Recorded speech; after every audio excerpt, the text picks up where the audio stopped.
Olá, estamos começando mais um programa ABCD Maior Entrevista.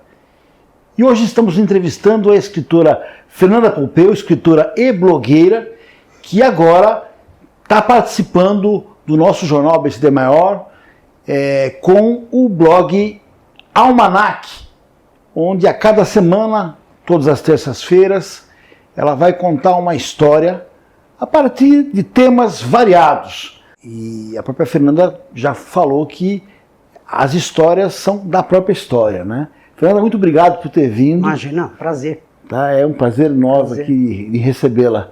Como é que é essa história? A dona da história no Almanac e a história, como é que é isso? A dona da história no Almanac é a história, vamos dizer, com H. Por quê? Porque essa história que a gente chama com H é a história coletiva, né? E é uma história que ela, vamos dizer, ela é respaldada por fatos. São acontecimentos. E a graça está em, de repente, contar essa história, né, a história com fatos, de uma maneira, vamos dizer, leve, de uma maneira como se fosse uma história, a história das pessoas. Então é contar uma história na crônica, usando a história, seja do Brasil, Sim, do mundo, seja da própria cultura. Então, exemplo da primeira postagem do nosso blog Almanac. Revolta da Vacina. A Revolta da Vacina. Né? E a Revolta da Vacina foi um acontecimento histórico, né, no começo do século passado, né, 1904, em que a população carioca, principalmente a população mais pobre do Rio de Janeiro, se revoltou com a campanha da vacina contra a varíola. E formou um quebra-quebra, né? Teve mortos, feridos, estado de sítio, né? Quer dizer, foi uma revolta. E é uma história saborosa, até pela origem, né? Por causa da vacina. sim. E é uma história saborosa de se contar. Então, acho que a pegada do Almanac é essa. Então, não é só assim, contar a história olhando para trás, mas é contar a história como... Eu gosto muito da imagem do espelhinho retrovisor. Como se você está dirigindo um carro, olhando para frente, mas de vez em quando você olha pelo retrovisor. O que está acontecendo atrás. Está acontecendo atrás, né? Então, eu acho que isso, inclusive, faz a sua viagem ser mais segura. Sim, sim. Meio essa brincadeira. E é bom lembrar, né? Tem o pessoal mais jovem certamente vai lembrar de uns trabalhos da Fernanda. Ela foi uma das roteiristas da série O Mundo da Lua, que passou na TV Cultura, né? Com o menino que era o protagonista ali, o Lucas Silva, né? Como é que foi essa sua experiência de escrever para esta série, Fernanda? Para essa série, né? Foi muito prazeroso, né? Primeiro tinha os atores maravilhosos, né? Tinha Guarnieri, que já morreu, o Fagundes, que era o pai, né? Do Lucas, né? A mãe, né? Que agora não lembro o nome, mas que era também uma excelente atriz, o próprio menino, né?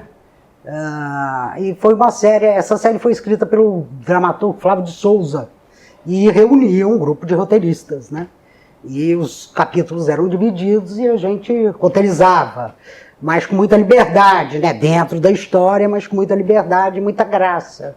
Então foi um trabalho que eu acho que foi gostoso de fazer e encontro até hoje muita gente, né? Sim.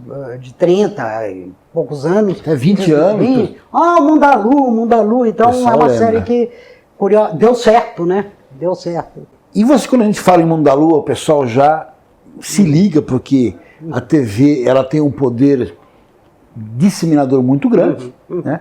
No entanto, hoje também outra mídia poderosa é a internet, é o mundo digital, e você é uma blogueira. Eu queria que você falasse um pouco do seu trabalho, do seu blog, o Fernanda Pompeu Digital. Como é que é trabalhar nesse novo ambiente? Novo, a gente fala novo, mas já tem algum tempo, né? Mas é novo, né? Porque ainda é. Falando que é 20 anos, né? Para valer, né? Porque apesar da gente falar a internet, ela é mais velha. Mas vamos dizer, a internet para todos, a internet chamada comercial, ela tem o quê? 21 anos? Sim. Os portais, os grandes portais. No Brasil, pelo menos. Exatamente. Então, nós estamos falando de uma história muito recente, né? Aí é que tá, eu vejo a internet, mas eu não vejo a internet como um meio, um canal, nem uma plataforma. Para mim, a internet é uma revolução digital, cognitiva. Ela veio para mudar a maneira com que já está mudando. A gente se comunica, se relaciona, trabalha, faz negócios, faz política. Em suma, eu acho ela muito poderosa, né? Sim. Tá bom, uma plataforma, mas com poder incrível, né? E eu sempre tive muito interesse porque eu escrevi a minha vida inteira. E eu sempre quis ter leitores, tá? Eu nunca acreditei, nunca quis a ideia de escrever para pôr na gaveta, ou para a mãe, o pai, os amigos falarem, que legal. Isso sempre me deixava muito decepcionada com o ofício, né? Eu disse, poxa, tem que ter leitores, onde é que estão esses leitores? E uma das coisas que eu percebo, né, porque antes de eu começar o meu site eu comecei esse ano, né, o Fernanda Pompeu Digital, eu já participava e continuo participando de vários outros blogs, né? Trabalhei 4 anos com o Yahoo, por exemplo. Fui cronista no Yahoo. Fui cronista no Yahoo 2 vezes por semana, né, o blog Mente Aberta, são crônicas, né, comportamento, cultura, eu gostei muito de fazer também. Quando eu comecei a blogar, a virar blogueira, eu disse, meu Deus, começaram a aparecer os leitores. Eu disse, nossa, então eles existem, né? Porque eu acho que uma das diferenças também que a gente está vivendo é que antes era os autores, sei lá, eles publicavam, era impresso, o trabalho das editoras, ia para a livraria, e aí o leitor chegava ia até a livraria e comprava. E muitas vezes ele ia atrás daquele autor. Hoje, com essa revolução toda, o que acontece? Eu acho que são os autores, jornalistas, aí eu acho que toda a comunidade da comunicação é quem vai atrás desse leitor. Sim. Né? Isso é uma mudança. E está surgindo também, eu digo isso, você está falando isso como blogueira, eu também, pela minha experiência com a BCD Maior, o BCD Maior online, a gente está notando que está surgindo um novo leitor, né? Claro. A gente sabia que antes havia uma comunidade de leitores, aqueles aficionados que gostavam de ler, que iam à livraria, mas hoje não, hoje aumentou de uma forma muito grande esse universo de leitores. Como é que você vê isso? Então, eu acho que essa é uma das grandes coisas, das surpresas, né? Que vamos dizer, a terceira coisa. Por exemplo, um jornal impresso. Vamos pegar então esse exemplo. O próprio jornal ABCD Maior, quando era impresso. Como você disse, existia uma comunidade de leitores, ou seja, uma tradição. Né? Aquilo foi se formando no tempo, o cara gostava daquele jornal, lia, um hábito, ele comprava e tal. Enquanto que, principalmente os leitores mais jovens, que já estavam em outros lugares da internet, não faziam parte, vamos dizer, não fazia parte do hábito dele comprar o jornal, ter acesso ao jornal. Com a internet, você começa a atrair, a chegar, a encontrar esses pessoas que não leriam o jornal impresso, mas com certeza podem ler e gostar do jornal digital. Sim. Sim. Né? Então é isso que eu digo, são esses encontros, né? Você abre possibilidades que não tem como planejar, não é assim que você senta, né? Isso é acho que uma das surpresas, né? do novo mundo, do mundo digital. O planejamento ele vai até um certo ponto.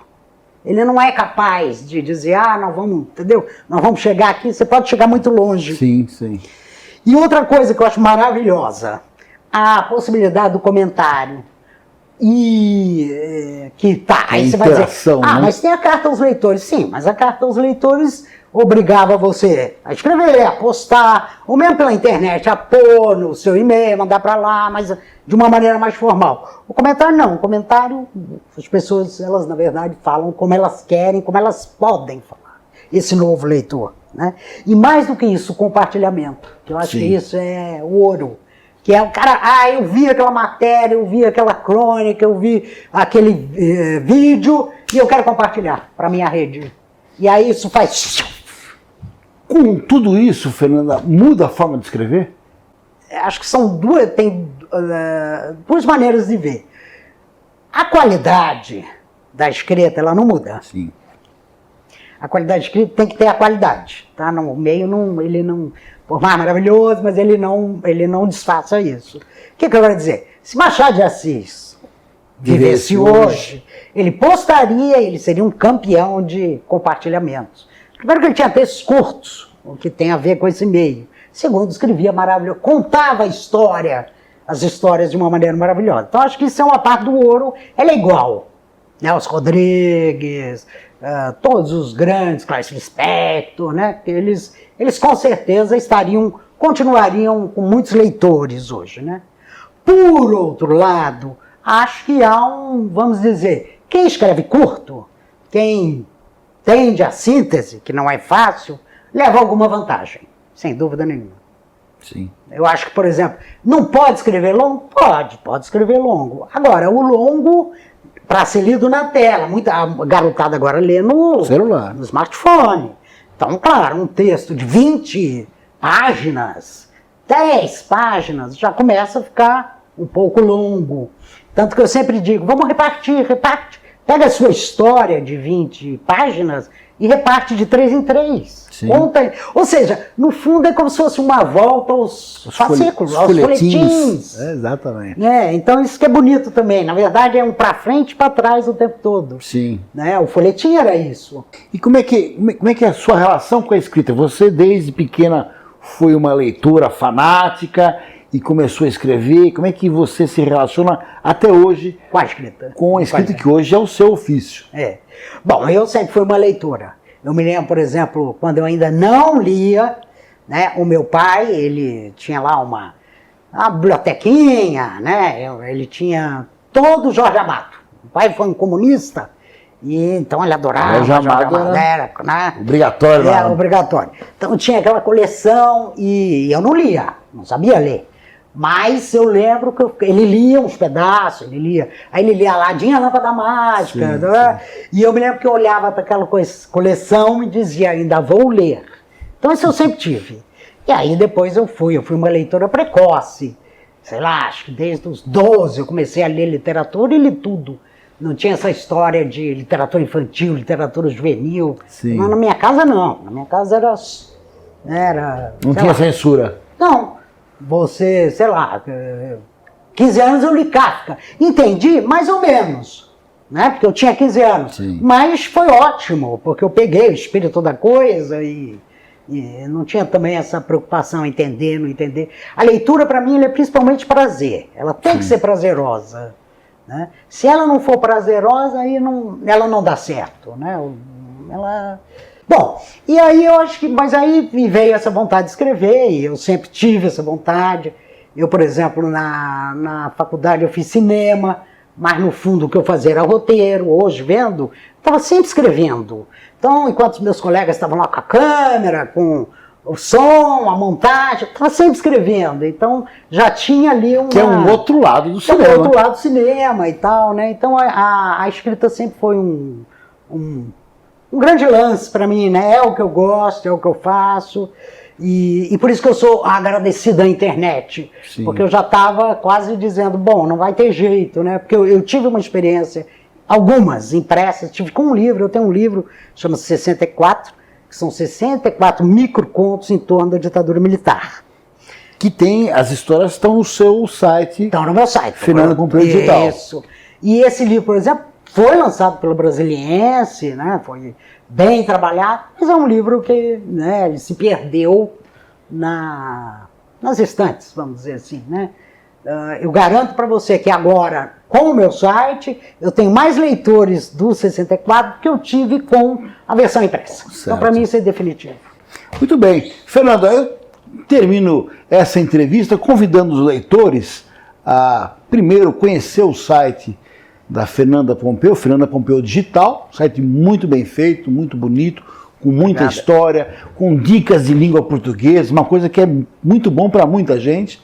E também convido que vocês conheçam essas histórias que a Fernanda vai passar a contar no ABCD Maior, a partir de todas as terças-feiras, no Almanac. No Almanac. Fernanda, muito obrigado. Nada. Pela tua entrevista, conversar com a gente. Foi um prazer.